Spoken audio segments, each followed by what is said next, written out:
Iniciamos entonces esta entrevista. Como siempre te damos la bienvenida, Silvia. Muchísimas gracias por acompañarnos en este espacio. Y bueno, la primera cosa que quisiéramos preguntar es, este aumento de $25, de alguna manera, ¿fue consensuado con los trabajadores, los empresarios, las cámaras, o solamente responde a una oferta presidencial del presidente Guillermo Lasso? Sí, hola Vero, Gabriela, buen día con todas y con todos. Sí, a ver, hay que poner un poquito en contexto, ¿no? Recordemos primero que en pandemia el salario básico se había congelado en $400, ¿no? Y una de las ofertas de campaña de este presidente fue precisamente subir el salario básico en $100. Finalmente, al finalizar el 2021, el año pasado, anunció que subiría $25, haciendo una oferta más o menos de subir $25 por cada año de su gobierno, ¿sí? Es decir, hay una especie de cumplimiento de esta oferta de campaña inicial. Pero claro, veamos los pormenores atrás de la discusión respecto del salario básico. El salario básico se calcula de acuerdo con el Código del Trabajo a través del Consejo Nacional de Trabajo y Salarios, que en teoría debería ser un organismo tripartito, ¿sí? Este Consejo Nacional de Trabajo y Salarios ha sido criticado sobre todo desde su conformación porque los representantes de los trabajadores en este espacio terminan siendo representantes más bien de centrales sindicales que siempre han sido cercanas a los gobiernos, no únicamente a esto. Y en segundo lugar, porque finalmente la fórmula más bien de cálculo del salario básico está determinada en un acuerdo ministerial que finalmente termina siendo una decisión unilateral del gobierno o del ministro de Trabajo de turno, ¿sí? El cálculo sobre el cual se debería hacer este incremento del salario básico, de un salario general, es sobre la inflación del año, ¿no? Sin embargo, esta fórmula, digamos, no está condicionada a la realidad, ¿no? Vemos que el salario básico unificado siempre está por debajo de la canasta básica y finalmente no soluciona los problemas, ¿no? Lo que se hace es un cálculo con base a esto. Ahora, ¿qué nos, Silvia, solo una cosita, te podemos pedir por favor que podamos probar otros micrófonos, otros audífonos, porque parece que el volumen de tu micrófono está un poco bajo.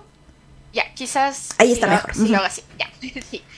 Como les decía, entonces, primero lo que se ha criticado es la conformación del Consejo Nacional de Trabajo y Salarios, porque finalmente no representa a las y los trabajadores quienes están en este espacio. Y segundo, porque la fórmula de cálculo tampoco está pegada a la realidad, ¿no? Se calcula sobre la inflación y no sobre el costo real de la vida o de la canasta básica, que en este momento supera los $758. Sí, en algún momento nos dijeron que se calculaba sobre 1.6 perceptores, entendiendo que al menos 1.6 personas de cada familia recibía un salario básico y por lo tanto la suma de este 1.6 sobre el cálculo del salario básico unificado correspondería a la canasta básica. Sin embargo, vemos que los propios datos del Estado nos dicen que hay menos de 3 millones de personas un global de 9 millones de personas que ganan el salario básico. Es decir, esto no es real, el 1.6 perceptores no es real y finalmente esto tampoco regula las condiciones de vida, es decir, no permite una vida en condiciones dignas, ¿sí? Pero claro, finalmente no hubo un consenso en el Consejo Nacional de Trabajo y Salarios. Hace muchos años no hay un consenso tripartito respecto del alza salarial y por lo tanto el alza salarial se hace a través de un decreto ejecutivo, casi como una dádiva del gobierno, ¿no? Casi como este cumplimiento de oferta de campaña que termina siendo para mí una especie de dádiva. Silvia, buen día. Desde los medios tradicionales justamente se ha comentado al respecto y se dice que Ecuador ocupa el tercer lugar entre los países con salarios mínimos más altos de la región. Primero está Uruguay, luego está Chile y ahí sí ocupa el tercer lugar Ecuador. Se dice entonces que Ecuador es uno de los 3 países con valores más altos de la región, pero en ese sentido yo sí digo, no se habla de cuál es el costo de la canasta básica y también del costo real de vida acá en el Ecuador. Entonces hablemos un poquito de eso. Claro, yo les había ya manifestado el costo de la canasta básica en este año subió a $754 y en ciudades como Cuenca incluso supera los $780, ¿no? Es decir, el costo de la canasta básica y el costo de la vida finalmente termina siendo eh, muy alto. Y recordemos que la canasta básica es básica, ¿sí? O sea, contiene lo mínimo para la subsistencia de una persona, lo mismo que el salario básico, se supondría que es lo mínimo para garantizar las condiciones de vida de una persona, pero también de sus familias, ¿no? Y nuevamente, si es que revisamos, por ejemplo, las cifras de pobreza en el Ecuador, las cifras de pobreza superan el 25%. En los niveles más altos durante la pandemia incluso llegó a superar el 33%. Pero en los sectores rurales, la pobreza, y no hablamos de pobreza extrema, sino de los índices de pobreza superan el 40%.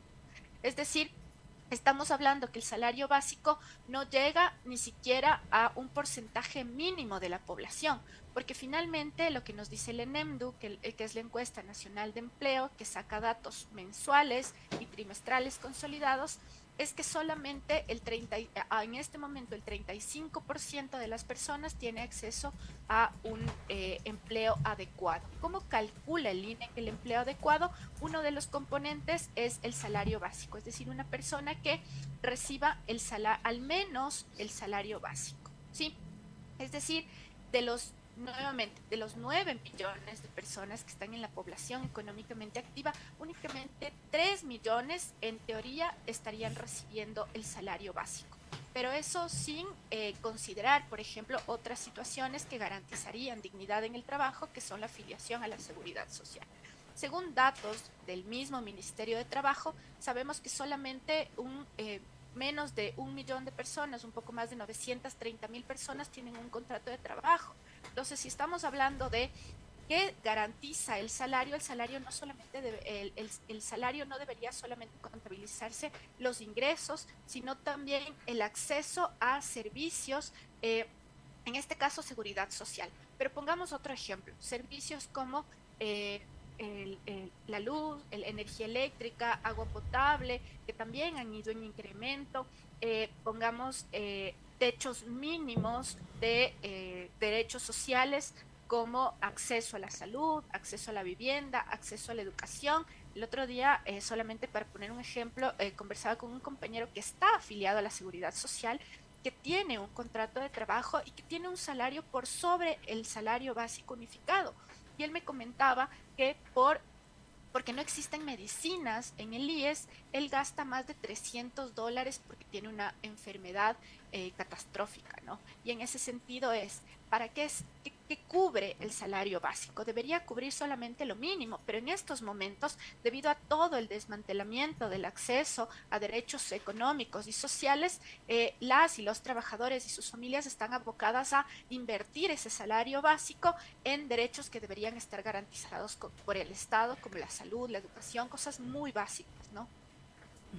Ahora, cambiando un poco de tema, digamos, bien el salario básico puede beneficiar este aumento, puede beneficiar a un número de trabajadores, pero la realidad del país es que no hay, digamos, trabajo adecuado, o no todas las personas que están en condiciones de trabajar tienen un empleo, digamos, al menos con contrato. Entonces ahí también preguntar justamente qué tanto este aumento en realidad beneficia, pensándolo así, a toda la clase trabajadora.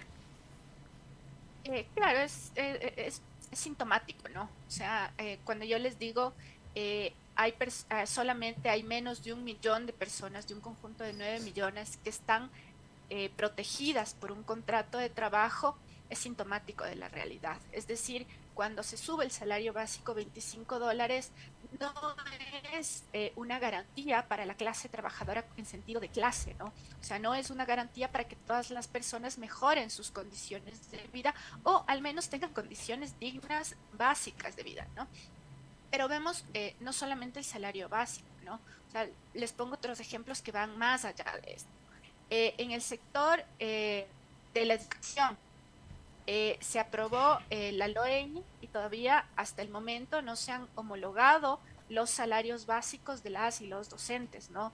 Y en general en el sector público los salarios no han sufrido un incremento hace más de 15 o 20 años, ¿sí? Es decir, ha habido un congelamiento permanente del salario básico, de tal forma que las y los profesionales en este momento y profesionales que hacen los trabajos de cuidado incluso, ¿no? Que recaen sobre las mujeres, digamos, docentes de primera infancia, docentes de educación básica, que ganan el salario básico únicamente por el incremento salarial general y no por un incremento sectorial. Porque si es que revisamos las 15 comisiones sectoriales, desde al menos hace algunos años tampoco se ha incrementado el salario, ¿sí? Entonces estamos hablando de quienes están por sobre el salario básico, que tampoco han recibido incremento, de quienes están en el salario básico, que tampoco alcanza para la canasta básica, pero todo ese conjunto de al menos 6 millones de personas que están en la población económicamente activa, y no estoy hablando de habitantes, estoy hablando solamente de personas en edad de trabajar, pero a eso hay que sumarle sus familias, ni siquiera ganan el salario básico. Es decir, para discutir sobre esto también hay que poner en contexto de quienes no están recibiendo el salario, ni siquiera el salario básico, y además que el salario básico tampoco alcanza para cubrir las necesidades mínimas y básicas también por este desmantelamiento de los derechos sociales, ¿no? Ujú. Ahora bien, Silvia, en noviembre de este año, justamente, es decir, hace pocos días nada más, se publicó un nuevo informe de alertas, que alerta sobre la caída de salarios reales en el mundo.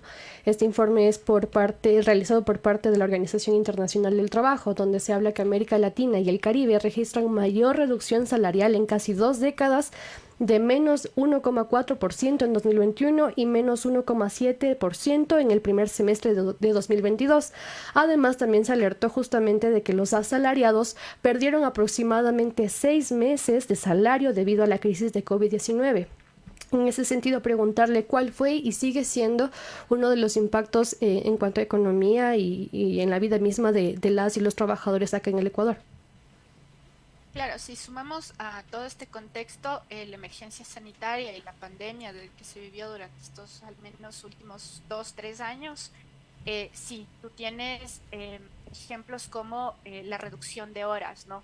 Cuando la OIT dice las y los trabajadores han perdido al menos 6 meses de salario, es por las reducciones de jornada que también se aplicó en el país, por las suspensiones de trabajo que finalmente en muchos espacios no se recuperaron, es decir que ese tiempo no se pagó a las y los trabajadores, y por eso también incrementaron las cifras de desempleo, subempleo, etcétera.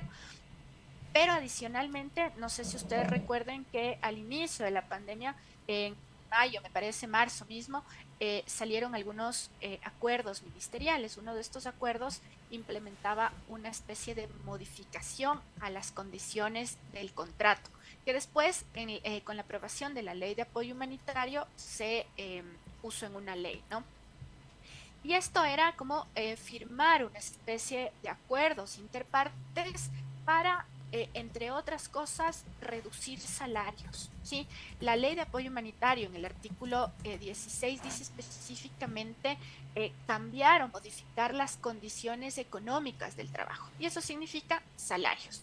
Y hablando de salarios, no solamente, es decir, no se puede bajar sobre el mínimo, pero digamos hay muchos derechos adquiridos de las y los trabajadores, como por ejemplo son los décimos. Recuerden también que los décimos en un momento nos dijeron que había que mensualizarlos. Al mensualizar los décimos da una falsa impresión de que la persona trabajadora recibe más ingresos de forma mensual, pero lo que quita es las posibilidades de poder utilizar esto para momentos específicos para los que estaban planificados los décimos, ¿sí?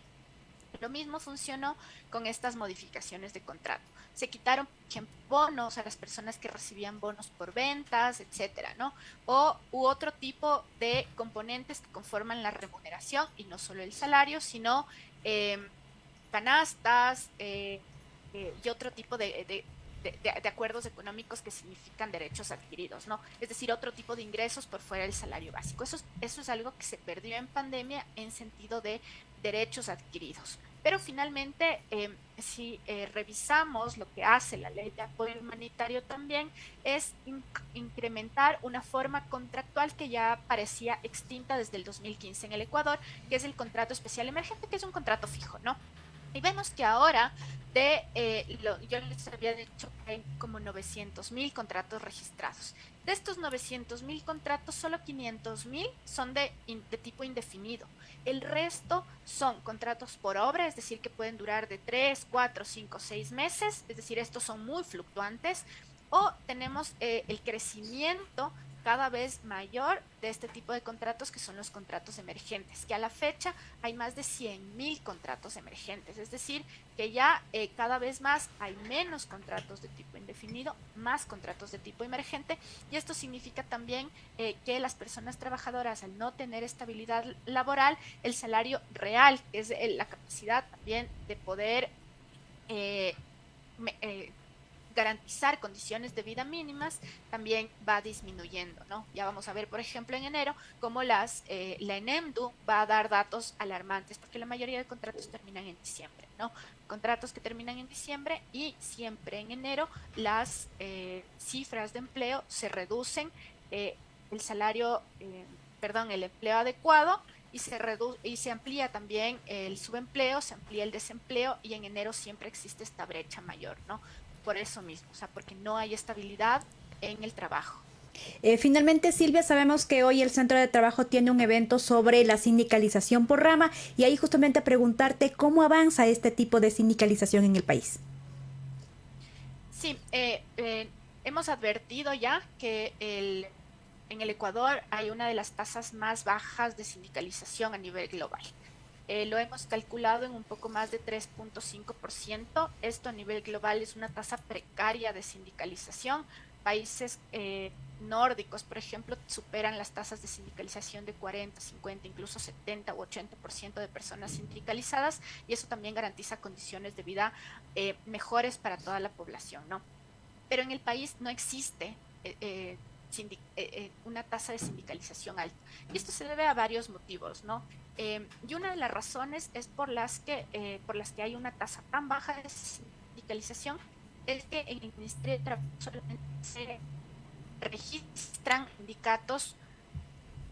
solamente se registran sindicatos por empresa, es decir, sindicatos de personas que están bajo un mismo empleador, ¿sí?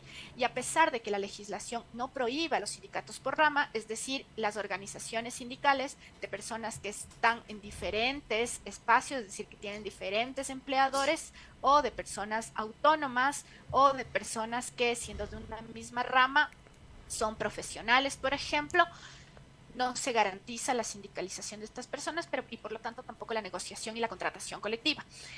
En el año 2021, después de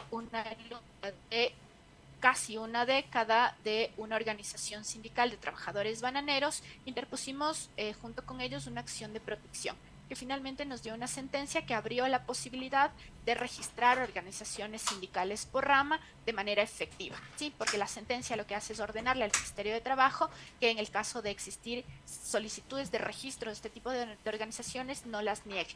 Sin embargo, solamente en el Ecuador solamente hasta el momento hay registrados 2 sindicatos por rama. Sabemos que los sindicatos que han intentado registrarse de forma posterior les ha sido negado.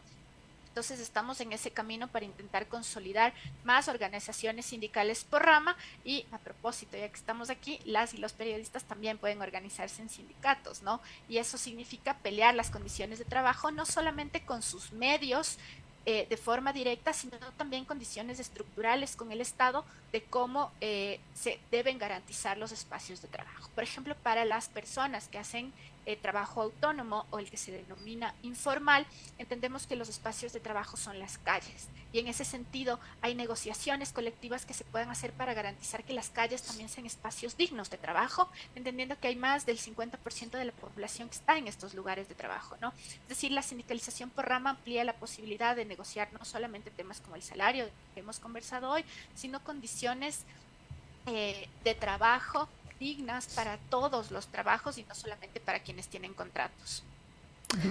Silvia, te agradecemos por la entrevista. Esperamos tenerte en una próxima oportunidad.